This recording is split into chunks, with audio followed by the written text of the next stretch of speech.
পবিত্ৰ মহাশিৱৰাত্ৰিৰ শুভেচ্ছা সকলোকে জ্ঞাপন কৰিলোঁ। মহাদেৱৰ কৃপা সকলোৱে লাভ কৰক। আজি শিৱৰাত্ৰি বুলি ঘৰৰ পৰা এনেকৈ ৰাতিপুৱাতে সোনকালে ওলাই ল'লোঁ।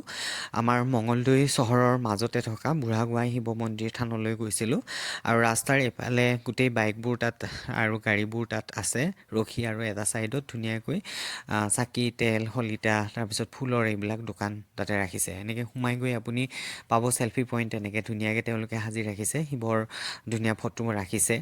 তাৰপিছত এনেকৈ গৈ মেলি দীঘলীয়া লাইন পাতিব লাগিব। মই 11:30 গৈছিলোঁ, তেতিয়াও দীঘলীয়া লাইন আছিলেই শাৰী শাৰীকৈ। তাৰপিছত মই বাইকখন ৰাখি ধুনীয়াকৈ ইয়াৰ পৰা ধূপ, তেল সেইবিলাক চাকি ল'লোঁ, লৈ তাত প্ৰৱেশ কৰিলোঁ। প্ৰৱেশ কৰি চাকি ধূপ জ্বলাই তাৰপিছত আকৌ যিটো মূল মণিকূট আছে তাৰ ভিতৰত প্ৰৱেশ কৰিবৰ কাৰণে দীঘলীয়া লাইন পাতি আহিলোঁ। আহি পাওঁ মানে এনেকৈ ইয়াতে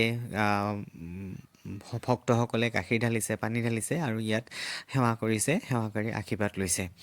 আৰু আশীৰ্বাদ লৈ আকৌ এবাৰ প্ৰদক্ষিণ কৰি বাহিৰলৈ ওলাই গৈ ইয়াতে আকৌ ফুট আৰু নিৰ্মালি লৈছে। তাৰপিছত এনেকৈ ময়ো সেৱা কৰিলোঁ আৰু ফুট আৰু নিৰ্মালি লৈ বাহিৰলৈ ওলাই আহিলোঁ। বাহিৰতো যিমানবোৰ ত্ৰিশূল আছিলে বা অন্যান্য ফটো আছে শিৱৰ, তাত ইয়াতে ধুনীয়াকৈ এনেকৈ সজাই ৰাখিছে। খুব ভাল লগা এটা পৰিৱেশ দিবলৈ চেষ্টা কৰিছে আৰু পৰিৱেশটো সঁচাকৈ বহুত ভাল লাগিছে।